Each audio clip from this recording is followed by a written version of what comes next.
further ado, Stephen Tim.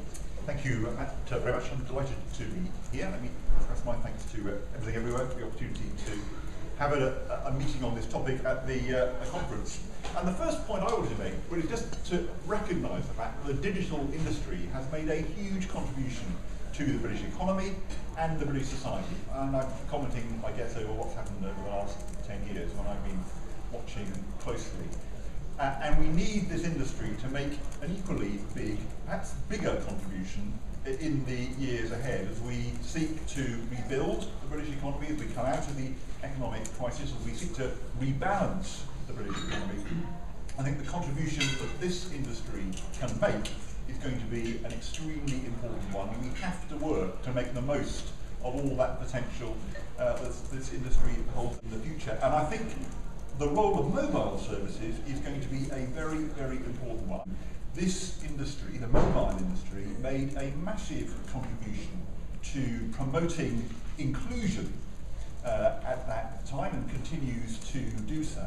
And I think we are going to need to look to the mobile industry again to make a substantial contribution to extending broadband and high-speed broadband services out across the country in the years ahead. And that's a really critical challenge that we have to rise to, and the current discussions in government, and we're going to be having a debate shortly about the regulations for refarming mobile spectrum, contain some very important judgments about how we can best do that. Of course, what we were committed to was that there should be universal, not 51% of the country getting broadband, but there should be universal access to broadband, literally the entire country.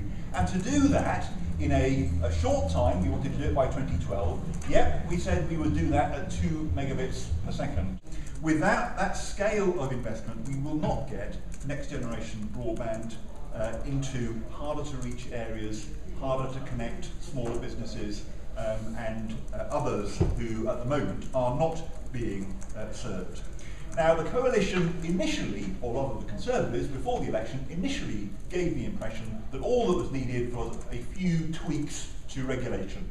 And if they opened up BT's ducts to access by other providers, then the problem would be solved, hundreds of millions of investment would pour in, and everybody would have super fast broadband. That was always a complete nonsense. So what I think we should have been doing was to commit to early universal access to 2 megabits per second broadband. The government says the amount of funding we allocated wasn't sufficient. Well, I think they've overestimated the cost, but they're absolutely right. The funding that we allocated was never going to be enough to do the whole job, but we were going to call on and would have obtained contributions from RDAs and others.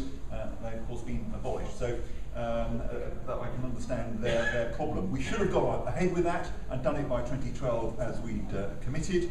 We should be making early commitment to public funding deployed in a smart way, not in a blanket way, not in a wasteful way, but in a targeted and smart and intelligent way, in order that we can get super fast broadband out to rural businesses and others who otherwise will have to wait for years before it's provided.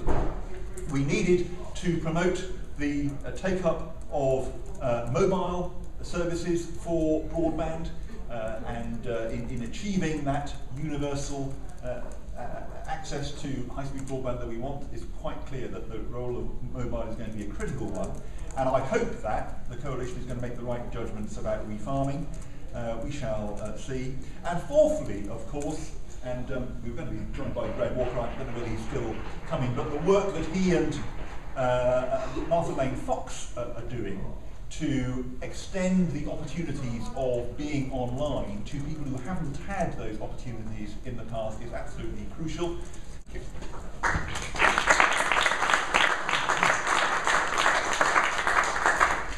Thank you, Stephen. We'll come to questions afterwards, but Richard Rumble.